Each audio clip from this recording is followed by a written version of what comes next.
Hello y'all, it's Mario here with another video. So I know a few days ago I actually put out a video of my Yami Yami haul. However, just yesterday I actually got another figure in the mail. This figure was a little bit unexpected given that this figure was not scheduled to release till like the the end of this month.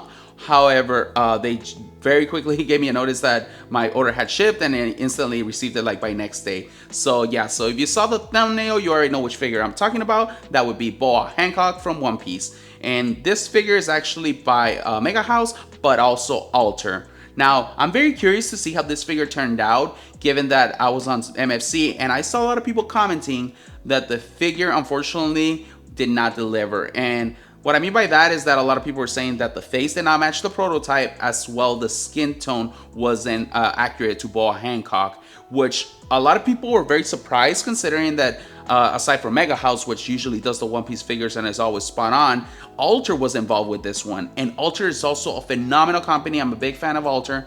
And they said that apparently this one, they missed the mark.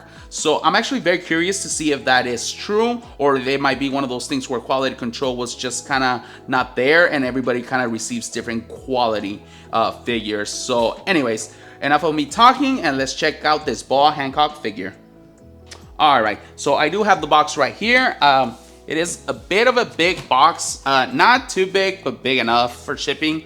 As y'all can see, this is the typical cardboard box from Megahouse, and the figure is inside. So yeah, let's open this one up.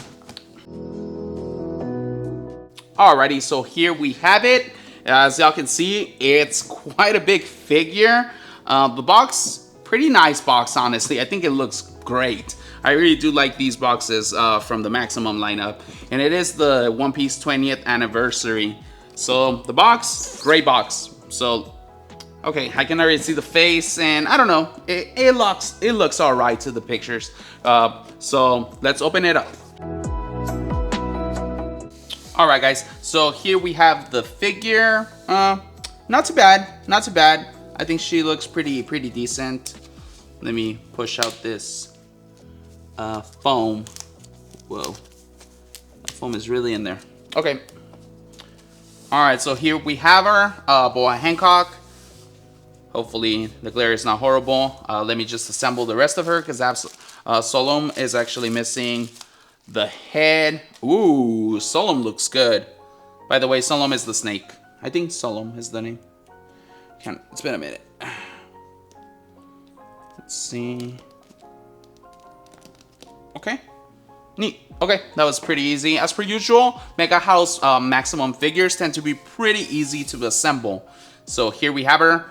Boa Hancock, the what's it called, the Pirate Empress. Does it say the name there? It does just have Boa Hancock. So yeah, the Pirate Empress from Amazon Lily. To many, the most beautiful female character in One Piece, and I'm a big fan of Boa Hancock actually. So I don't know. I think the face actually does look pretty good. However, I think it's the expression. So I don't think it's the delivery from Alter and Megahouse as to why the people are complaining about the face. I think it's honestly just the, what's it called? The face expression itself, I think.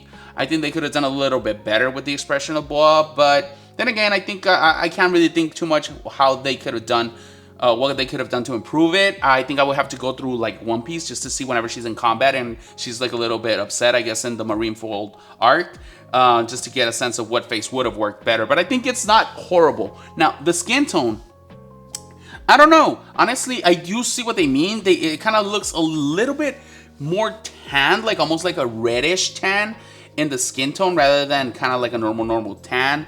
And you can kind of tell the difference based on the face color and the actual like arms. The arms look a little bit more reddish and tanned, whereas the face looks more pale and spot on. So I think I see what people are talking about, but I don't think overall it's horrible in my opinion. I think she looks pretty good, all things considered, and she really stands out quite a bit. Now, for me here, definitely the highlight is Solom, the snake. It looks phenomenal, honestly. Damn, they did a great job with this damn snake.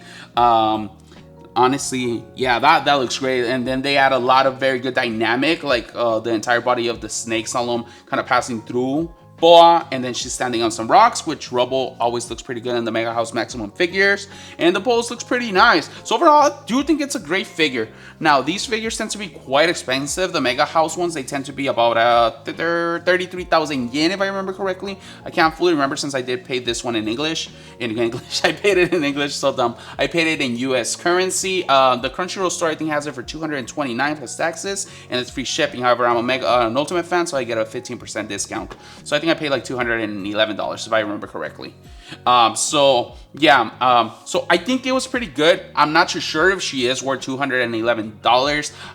An argument can be made that yes, but I don't know. I think I would feel a little bit more comfortable if it was 180. Like I said, I think a big part of it is like actually the what's it called? The fact that I don't know. It's just the face, the expression. I don't think it's a bad figure like the expression. The face is bad. It's just the expression could be better. But overall, I think the figure looks phenomenal. Like I said, as always, Megahouse does a great job with the what's it called?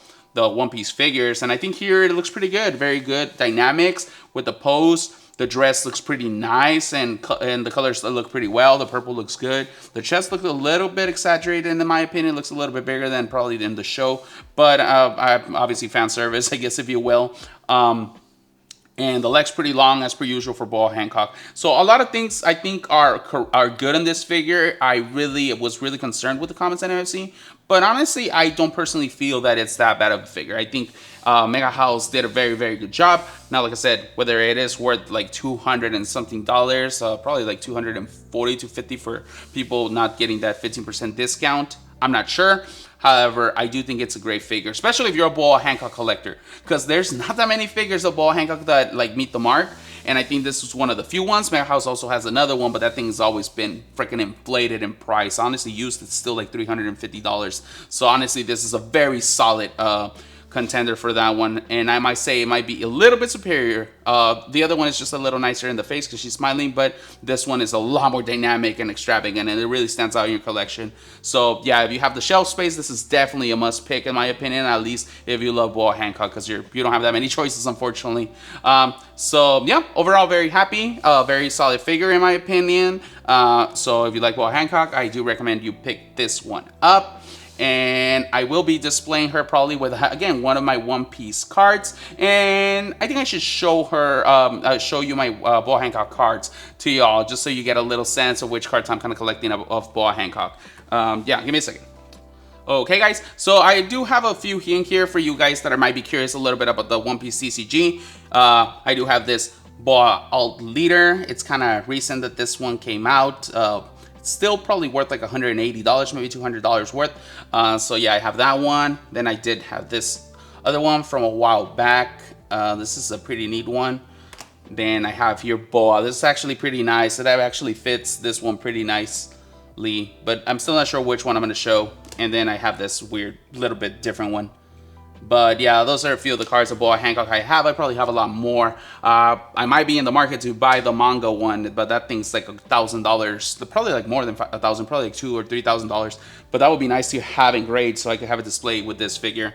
But anyways, yeah, so that was it for this video. This is probably going to be a very, very short video. Like I said, it's only of one figure. But I figured I should just display it since it was just recently release for those of you considering picking this one up. But yeah, with that, I'll end this video, and I'll see you on the next one, guys. Thank y'all.